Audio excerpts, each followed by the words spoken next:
فمن يعمل مثقال ذرة خيرا يره ومن يعمل مثقال ذرة شرا يره। পৃথিবীতে যে ছোট্ট একটি নেকির কাজ করবে, ভালো কাজ করবে, সরিষা পরিমাণ নেকির কাজ করলে সেটা দেখতে পাবে। আর সরিষা পরিমাণ গুনার কাজও যদি কেউ করে তাও সে কিয়ামতে দেখতে পাবে। এটা মুমিনের জন্য হতাশাব্যঞ্জক আয়াত। ছোট্ট ছোট্ট গুনাহও দেখতে পাবে। হযরত আবু সাঈদ খুদরি রাদিয়াল্লাহু তাআলা আনহু তিনি প্রশ্ন করেছিলেন, হে রাসূল, এই আয়াত নাজিল হওয়ার পর তিনি বলেছিলেন, হে রাসূল, আমি কি আমার ছোট্ট বড় সব ছোট ছোট গুনাহগুলিও দেখব? রাসূলুল্লাহ বললেন, হ্যাঁ, দেখতে পাবে। হযরত আবু সাঈদ খুদরি রাদিয়াল্লাহু তাআলা আনহু শিশুর মতো ডুকরে কেঁদে উঠলেন, তাহলে তো আমি শেষ হয়ে যাব, আর একবার মরে যাব, আমার সব গুনাহ যদি আমি কিয়ামতে দেখি। হযরত ওমর কাঁদতেছিলেন। কিছুক্ষণ পর জিজ্ঞেস করলেন, আচ্ছা, কোরআনের মধ্যে মুমিনের জন্য আশাব্যঞ্জক কোন আয়াত কি আছে? পেছন থেকে জবাব এলো, আছে। কি?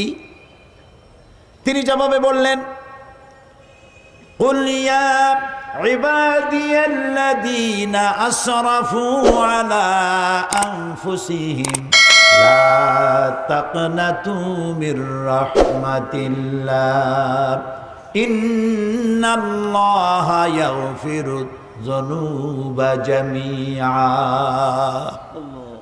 হে নবী, আপনি বলুন, হে আল্লাহর বান্দারা, তোমরা যারা নিজের নফসের পরে জুলম করেছো, অত্যাচার করেছো, লা তাকনাতু মির রাহমাতিল্লাহ, আল্লাহর রহমত থেকে মায়ুস হয়ে যেও না, নিরাশ হয়ে যেও না, হতাশ হয়ে যেও না।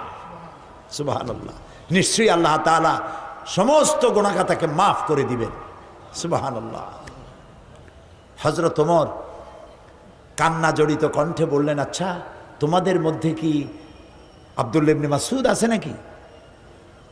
আব্দুল্লাহ ইবনে মাসউদ বললেন, আমি তো আপনার প্রশ্নের জবাবগুলি দিচ্ছিলাম।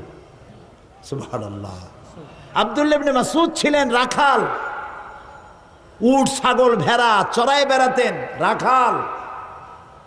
আব্দুল্লাহ ইবনে মাসউদের মতো রাখালকে এই কোরআন শরীফ তাকে রাইসুল মুফাসসিরিন বানিয়ে দিয়েছে। সুবহানাল্লাহ। খাট্ট খট্ট মানুষ ছিলেন, ছোট্ট মানুষ ছিলেন। একবার তিনি গাছে উঠতেছিলেন, খেজুর গাছে খোরমা পাড়বার জন্য। সাহাবায়ে কেরাম যারা নিচে দাঁড়ানো ছিলেন, হযরত আব্দুল্লাহ ইবনে মাসউদকে তার ছোট্ট ছোট্ট পা দেখে নিচে হাসাহাসি করতেছিলেন। রাসূলুল্লাহ লক্ষ্য করলেন, বললেন, সাহাবীরা, তোমরা আব্দুল্লাহ ইবনে মাসউদের ছোট পা দেখে হাসতেছো? কিয়ামতের দিন আব্দুল্লাহ ইবনে মাসউদের দুটো পা আল্লাহর দরবারে উহুদ পাহাড়ের চাইতে ওজন বেশি হয়ে যাবে। সুবহানাল্লাহ। কত বড় আলেম ছিলেন তিনি।